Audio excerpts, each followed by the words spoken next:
All right, legends, trades for round 23. There is none, sadly. The two players I really want, it's Daly Cherry Evans and it's Kalen Ponga. So if there's a way for you to get them without using your remaining trades or without sort of double trading or something like that, then I really do suggest that as a good option for you. And one option that I potentially have is Sean Blaw. I could go him to Kalen Ponga. That would work at 594k. I've got 77 in the bank. I could get straight up to Ponga with about 50 there or 54 or something like that. So that could work. If I wanted to get up to DCE, I'd need someone about 670 odd, plus that 77 in the bank to get there.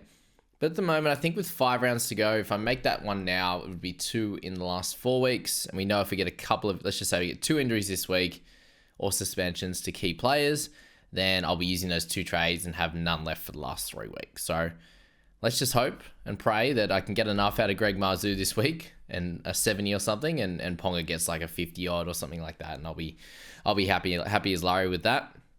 If Gregory the Gregosaurus can the Greg the Leg can beat Kalen Ponga this week, that's the goal. And then DCE, if he can walk away with about a 50 odd, I'll be happy with that. Isaiah Yeo about a 60, Joe Tarpany with a 55. I think I'll get away pretty good this week. So this week is the looping week for myself. I have 2 guys on the buy. I have James Tedesco, who I've got in my wing fullback slot down there right now, and I also have Connor Watson sitting in the 4 jersey, just to make this demonstration a lot easier for you guys. So how it works is I moved Karaz and Garrick, who both have wing fullback tags. I moved them into the center position right now. Okay, so both those guys do not play in the first game of the week. I do have a lot of players in that first game. It is Hughes and Blaw.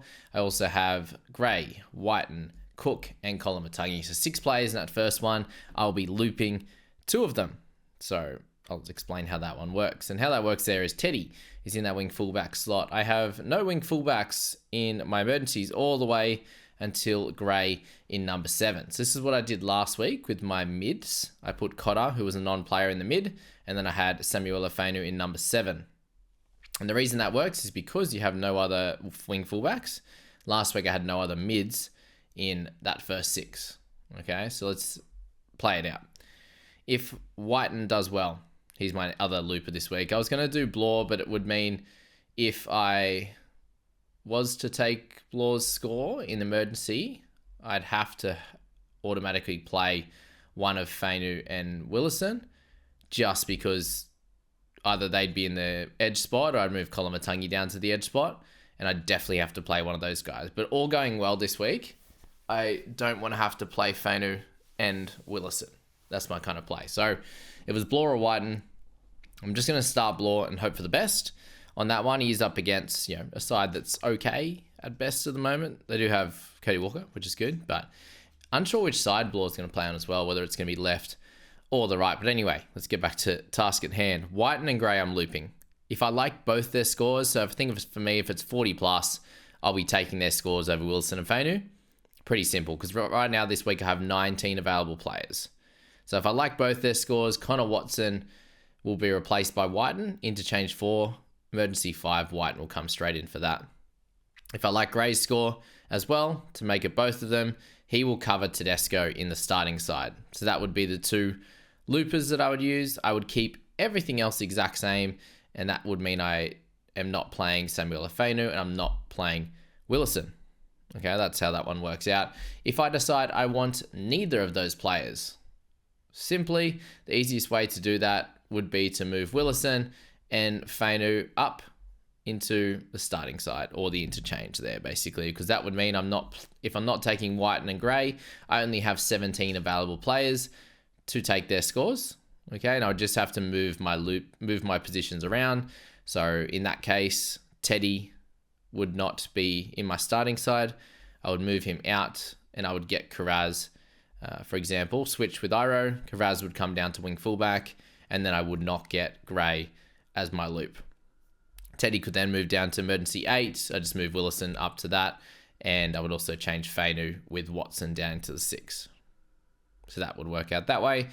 And then you need to work out if I only want to take Whiten's score, then Watson will take Whiten there very simply in that scenario. Or I could move Tedesco again out of that loops. I would move him out of that loop slot and do exactly what I just said to retrieve Whiten's score without getting one of the loopers. And if I'm only taking one of them, I do have to decide between Fainu or Willison who I want to play, basically. And that's going to be the same either way. I'll just have to select one of them, and I'm unsure at this point who that's going to be. But hopefully I can just take Whiten and Gray's score, and we don't have to worry about making that decision. And if I only want to take Gray's score, that's super easy on that one. I leave Tedesco where he is, and then I just move Fainu up instead of Watson in the interchange, which is pretty simple. So I hope that helps you guys. It's a little bit quick. Go back, listen again, and that should be able to make it helpful. But I do think hopefully over the last bunch of weeks with me showing it looping in my side that it's made it a lot easier for you. And yeah, it makes your decisions easier because, you know, all of these guys could get a concussion. They could get injured in the first minute of the game, first 10 minutes, first half, and get 20. I then have the option to play these other guys up. And some people will stuff up the looping and it could cost them 20, 30 points. And that happened to me last year. It happened to me a few times the year before. This year it hasn't happened yet. I haven't had to stuff up with looping. I've been improving on it each and every year, and I hope that you guys do the same there. So what I'm looking for here is obviously some big scores from a lot of my guys again. To be fair, if I can get to about 200th this week over rank, that would be cool. I have a little bit of a worry with guys like Ponga, as I said, with guys like DCE, guys like Isaiah Yo, if they happen to go nuts. Obviously, Mitch Barnett, these types of players, Joe Tarpanay, Adam Fanor-Blake again, Britton Nickra, these types of guys that didn't score incredibly well last week. If they come out and dominate, I probably won't make too many ranks. If they don't and they go similar to last week, then I should hopefully make some good ranks again and use these loops to my potential. If we can get another Gray 77 with one try, that'd be pretty spectacular, but I'm not banking on it. Although we know that Storm can leak some points at certain times. The main worry for me here with the Storm is the fact that they lost last week. So let's just hope that Hughes and Bloor can get a good score at minimum. And then, yeah, Cook and Kolomatangi can just get through some base. Same with White in there. And then Gray could get, yeah, maybe a sneaky try like he did last week. That would be goals. And we'll see how that one plays out. But Cleary is going to be captain again. I'm going to keep it nice and simple on that front. Vice captain. Oh, is it smart to throw it on Cookie this week? Probably. In the first game, I think that's probably the smartest play.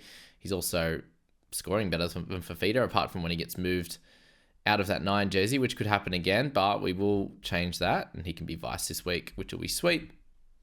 And we'll do some looping. So, got enough guys. We've got Garrett coming back this week. We've got Ruben Cotter returning, so they're just going to straight replace what we got out of Watson and Tedesco last week. Like Watson, he got 51, which is solid enough. But we only got 29 from Tedesco. So if we can get an improvement on that, a nice 50 from Garrick and a nice 50 odd from Cotter, then we could even improve on the gains we made last week. But we'll see how that one goes. We had a lot of good scores last week there, and hoping for a nice big score from that of Greg Marzua. I'm doubting I'm going to get a 69 from Drinkwater and the like. So hopefully we can hold rank and do some good things there. So that's my fantasy team in that one. We're chasing that top 100 in the Supercoach team. Still a bit back and forth with my potential trades this week. At this stage, I am trading out Eli Katoa, which is a little bit of a frustrating one, but it is what it is. The two trades I have made this week are Joe Tarpanay and Pat Carrigan to come in actually for Payne Haas and Eli Katoa. So I only had two and a half grand to play with. So therefore it had to be an upgrade downgrade scenario unless I was going fairly cheap in the front row forward position to cover Payne Haas, or I was getting 2 second row forwards, as I don't have a centre wing to move up to a second row at the moment. I could move Curran up and get two RFs, as I said, but I do think these are 2 really strong, safe picks. I've got 3 Roosters returning next week, which is going to be helpful for the side, so I'm happy enough to miss out on Carrigan next week, but I do think that you get an 80-minute performance out of him. Should be able to score well this week, and then go on from there for the last 3 rounds after their bye. He should be a good, solid scorer through that time. And I'm really just replacing pretty similar scorers with Tarpanay and Carrigan coming in there for Payne Haas and Eli Katoa. Just think it's a solid enough thing to do. As I said, Crichton's going to cover next week. Hopefully, if Curran doesn't play, he'll be good to go. My main worry here is Asako.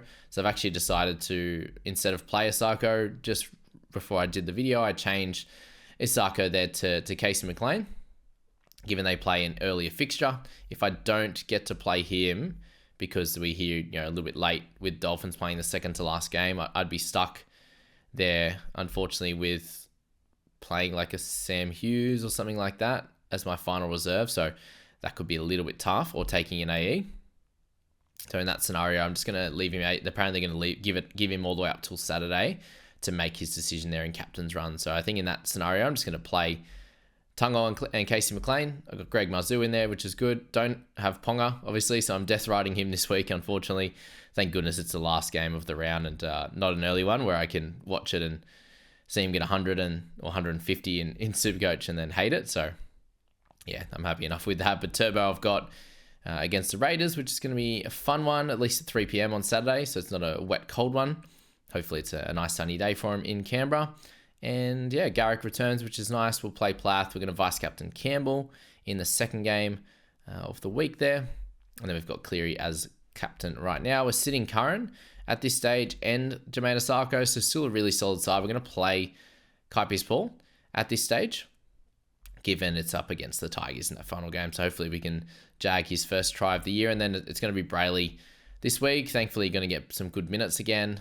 Hopefully another try assist, which would be nice. And we're sitting Watson, obviously, on the bye. So not the best squad in the world right now, but we're pushing through, and hopefully we can beat our last year's rank of just outside the top 2,000. We're 2,400 now. With 5 trades to go after this week, I still think we're in the hunt of beating that. And yeah, in a better position with trades. And I've been able to use a couple of weeks there to cover all these injuries. And I should be close to pretty close to a full 17 in round 27, which is going to be the toughest round. So we'll see how things play out in that one. And let's move over to the head-to-head side for fantasy. It's a very important week with prelims right here. So 2 trades have been made. We're down to 3 now. And we brought in a fun little mid. Not a little mid, he's a big boy. Paddy Carrigan, he's in. So we're doubling up Supercoach and then the head-to-head side here. Pat Carrigan does enter the side, and so does Kalen Ponga. So pretty excited by those 2 trade-ins, and that is off the back of Payne Haas. And actually Sean Bloor is the guy that gets moved on here. Instead of Ryan Madison, I think Madison has a little bit more upside at 13 right now, and I think Bloor has a chance of being rested there, given he's played a high portion of this season, and they will be resting players at some point. So that was the main guy to look at. I couldn't, unfortunately, get up to Ponga from Howarth, Talangi or Sipley. Obviously, it would be Talangi or Sipley, so it had to be Sean Bloor in this one. And we're going for gold, and we're looking to get wins in our prelims. The reason I went for Carrigan, next week, I have no one on the bye. So Carrigan, I think, is going to be the slightly better scorer than that of Tarpanay. So I get hopefully the better score from him this week. Obviously, Tarpanay has his upside games, but they're 1 in every 4 on average, rather than Carrigan averaging a 58 plus when he's getting these big minutes without Payne Haas at the moment. So Carrigan the best score this week, hopefully. And then if I do win my prelims, I get a bye next week anyway. But the ones I don't, I do have a looper next week. So I can muck around with scores from Howarth and these, Blaze Talangi's 54 last week and these types of plays, which will be cool heading into next week. And that leaves me with a wing fullback of Ponga, Drinkwater and Campbell. We got Garrick and Iro in the centres there. I'm going to be looping Whiten in that first game tonight, so he's in emergency 5 right now. We will move Kolomatangi into that starting jersey there for Maddo. Yeah, Maddo will work. That's fine. He's dual, so yeah, I can help if I have any issues in the edge position. Yep. And then we've got, Plath and Cleary currently in the halves position, so we're a little bit light on at halves. So yeah, Whiten can be that half cover as well. Nikora and Fafita, if you have Nikora comes good, that'll be awesome. Same with Reid Marnie. Not good for my overall team, but good for the head-to-head side. So yeah, and Campbell as well. So all those guys had low games last week, and they're all in this team and not in my overall side. So yeah, I think it'll be a tale of two teams this week as to what works out. I'm going to stick with Carrigan, my trade in as vice captain, or we can just stick with Kolomatangi, which is probably the safest option as well, given we know how Cleary's hamstring is right now. And then, as I said, on our bench, we're going to be looping Whiten, likely leaving as is Starling, Galvin, and Madison. And if things don't go well with Whiten, I'll probably be playing Jack Howarth in that one. I can't do that tonight, can I? So, yeah. Scratch that. Howarth plays tonight. Damn. How do I work that one out? Wing fullback. Howarth. Who could I loop there? Thinking on the run here. So Tedesco and the wing fullback. Who would I be able to move around?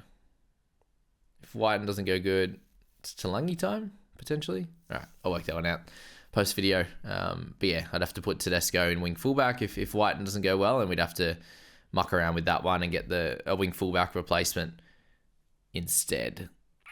So Talangi would probably have to be my next guy. When do Eels play? That's the question. When do the Eels play? They play 3rd. So that's ideal. You probably don't want to be playing him against... Yeah, okay, I won't be able to get Howarth, so... Damn. Go loop Howarth then. Interesting. Interesting thoughts. I'll have a look at that myself. Let me know in the comments if you're seeing this in live time. I'm obviously talking while I'm doing it, so if you work out maybe is it better to loop Howarth instead and make a decision from there on the wing fullback slot. Yeah, interesting. Thanks so much, guys, for being here for the trades video. As always, we've obviously not making trades at the moment in my side, but it's cool to think of the strategy and is it worth trading in certain weeks and stuff. So I don't think it is worth trading this week just for that extra potential score. You know, last week people went Ponga early and it wasn't the best decision with 30. You know, you got outdone by, if you went fainted to him, you got outdone by 31. This week it's probably the correct week to do it, but it might also not be. You know, he could get concussion and things could happen to him as well. Foot could play up again. Touch on wood. Not going to happen, but all these things could happen. It's not a guarantee that he's going to outscore your guys that you're playing or you're looping, right? So keep that in mind. Good luck tonight in your first game. It's going to be a fun one, South v Storm, and we'll catch you in our next video as always.